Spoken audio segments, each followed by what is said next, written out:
സാറേ, അന്തിക്കുട്ടിന് പെണ്ണ് വേണോ? ഏത് തരം വേണമെങ്കിലുമുണ്ട്. മധുര 17 മുതൽ അങ്ങോട്ട്. ചെറിയൊരു കോൺഫറൻസിന് വന്നതായിരുന്നു സത്യാനന്ദ്. അവിടെ ക്ഷേത്രത്തിൽ എന്തോ പ്രത്യേകത നടന്നതുകൊണ്ട് ഒരു സ്ഥലത്തും മുറി ഒഴിവുണ്ടായിരുന്നില്ല. ഒടുവിൽ കിട്ടിയത് ഇടത്തരം ഈ ലോഡ്ജാണ്. ഇവിടെ പലതരം ഉടായ്പകളും നടക്കുന്നുണ്ടെന്ന് പറഞ്ഞു കേട്ടിട്ടുണ്ട്. പക്ഷേ ഇപ്പോൾ വന്നപ്പോഴാണ് മനസ്സിലായത് കേട്ടതെല്ലാം ശരിയായിരുന്നുവെന്ന്. വന്നപ്പോൾ തന്നെ കേട്ട അയാളുടെ സംസാരം കൊണ്ട് മനസ്സിലായി. അതുകൊണ്ട് തന്നെ അയാളെ ഒന്ന് നോക്കി ഒന്നും മിണ്ടാതെ റിസപ്ഷനിൽ നിന്ന് പറഞ്ഞ മുറിയിലേക്ക് നടന്നു. അയാൾക്ക് വിടാൻ ഭാവമില്ലായിരുന്നു. വീണ്ടും പുറകെ വന്നു. വേണ്ട എന്ന് പറഞ്ഞ് അയാളൊന്ന് ദേഷ്യപ്പെട്ടു. അയാളുടെ വല്ലാത്തൊരു ചിരിയും പറച്ചിലും എനിക്ക് ദേഷ്യം വരുന്നുണ്ടായിരുന്നു. എന്തെങ്കിലും നിവൃത്തിയുണ്ടെങ്കിൽ ഈ സ്ഥലത്ത് മുറിയെടുക്കരുതായിരുന്നു എന്ന് ഓർത്തുപോയി. വേറെ വഴിയില്ല. മുറിയിലേക്ക് കയറി വാതിലടച്ചു. കുറേ സ്ഥലത്ത് അലഞ്ഞു തിരിഞ്ഞ് നടന്ന് ആകെ കൂടെ ഒരു ക്ഷീണം. അത് മാറ്റാൻ അല്പം മദ്യം വേണമെന്നൊരു തോന്നൽ. അതുകൊണ്ട് തന്നെ ബാഗിൽ നിന്ന് കുപ്പിയും എടുത്ത് മേശയിലേക്ക് വെച്ചു. അതിൽ നിന്ന് അല്പം എടുത്ത് കഴിച്ചു. എന്നും കിടക്കുന്നതിന് മുൻപ് ഒരല്പം കഴിക്കുന്നത് ഒരു പതിവാണ്. അതുകൊണ്ടാണ് ചെറിയൊരു കുപ്പിയിൽ അന്നത്തേക്ക് മാത്രമുള്ളത് കരുതിയത്. പിന്നെ വീട്ടിലേക്ക് വിളിച്ച് ഇവിടെ എത്തിയെന്നും കിടക്കാൻ പോവുകയാണ് എന്നും പറഞ്ഞു.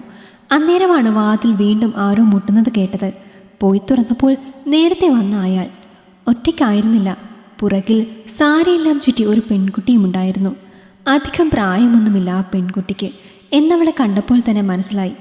നീ അങ്ങോട്ട് ചെല്ല്, സാറിന് ഒരു കമ്പനി കൊടുക്ക് രാത്രി എന്നും പറഞ്ഞ് അയാൾ ആ പെണ്ണിനെ മുറിയിലേക്ക് ഉന്തി കയറ്റിപ്പോയി.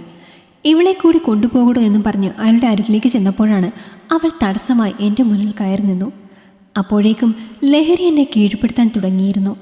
ഞാനവളെ ആകമാനം ഒന്ന് നോക്കി. ചുവന്ന പട്ടുസാരിയിൽ തിളങ്ങി വശ്യമായി ചിരിച്ചുകൊണ്ട് അവൾ എൻ്റെ മുന്നിൽ നിന്നു. ഞാൻ നിൽക്കണോ അതോ പോണോ എന്നും പറഞ്ഞ് സാരിയുടെ മുന്താണി മെല്ലെ അവളുടെ മാറിൽ നിന്നും അടർത്തി മാറ്റി. അളന്നു മുറിച്ച പോലത്തെ മാറിടങ്ങൾ അവളുടെ ശ്വാസഗതിക്കനുസരിച്ച് ഉയരുകയും താഴുകയും ചെയ്തിരുന്നു. എൻ്റെ കണ്ണുകൾ അവയിൽ തന്നെ ഉടക്കി.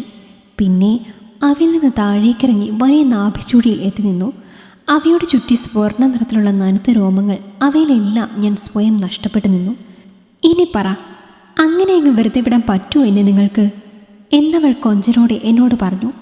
എനിക്ക് സ്വയം നഷ്ടപ്പെട്ടു. അവളെ വലിച്ച് എന്നിലേക്ക് അടുപ്പിക്കുമ്പോൾ അവൾ പറഞ്ഞിരുന്നു, ആദ്യം പണം എടുക്ക് സാറേ, എന്നിട്ട് മതി ബാക്കിയെല്ലാം. ഞാൻ വേഗം വാതിലടച്ച് കുറ്റിയിട്ടു. പിന്നെ മെല്ലെ ബാങ്കിനരികിലേക്ക് നടന്നു. അതിൽ നിന്ന് പണമെടുത്ത് അവൾക്ക് നേരെ നീട്ടി. വെറുതെ കൗതുകത്തിന് ചോദിച്ചു, നീ ഇവിടെ എന്ത് ചെയ്യുകയാണ്? അത് കേട്ടതും അവളെന്നെ തുറിച്ചു നോക്കി. എന്നിട്ട് സാരി മുഴുവനായി അഴിച്ചു മാറ്റി. സാറിന് കാര്യം നടന്നാൽ പോരെ, വിത്തും വേരുമെല്ലാം വേർതിരിച്ചെടുക്കണോ? അത് കേട്ടതും അവളോട് പറയാൻ പറഞ്ഞു.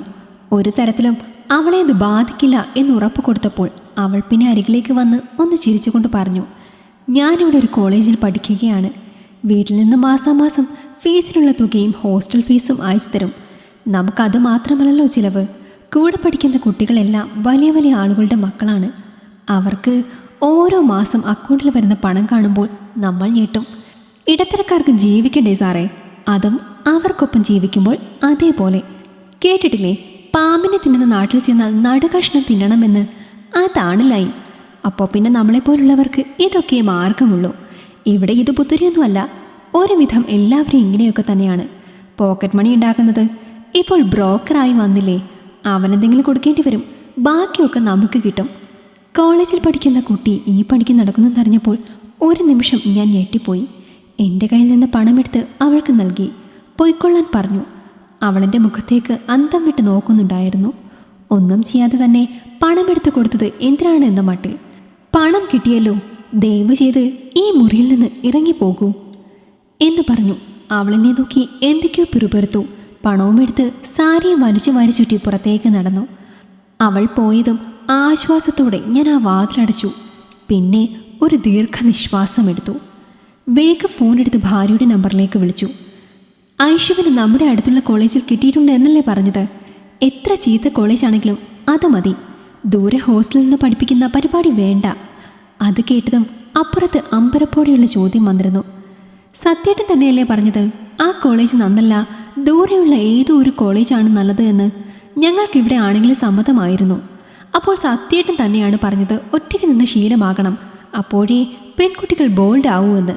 ഇപ്പോൾ എന്താ പെട്ടെന്ന് മനം മാറാൻ, അതും ഈ സമയത്ത്? അവളത് ചോദിച്ചപ്പോൾ പറയാനായി എനിക്കന്നേരം മറുപടിയില്ലായിരുന്നു.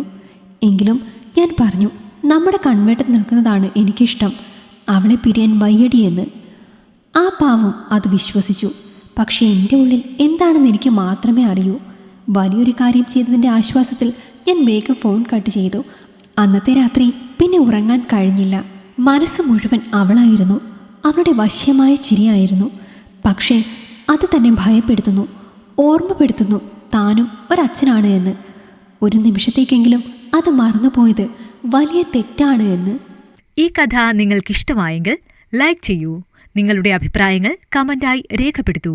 കൂടുതൽ കഥകൾ കേൾക്കാൻ ഈ ചാനൽ സബ്സ്ക്രൈബ് ചെയ്യൂ.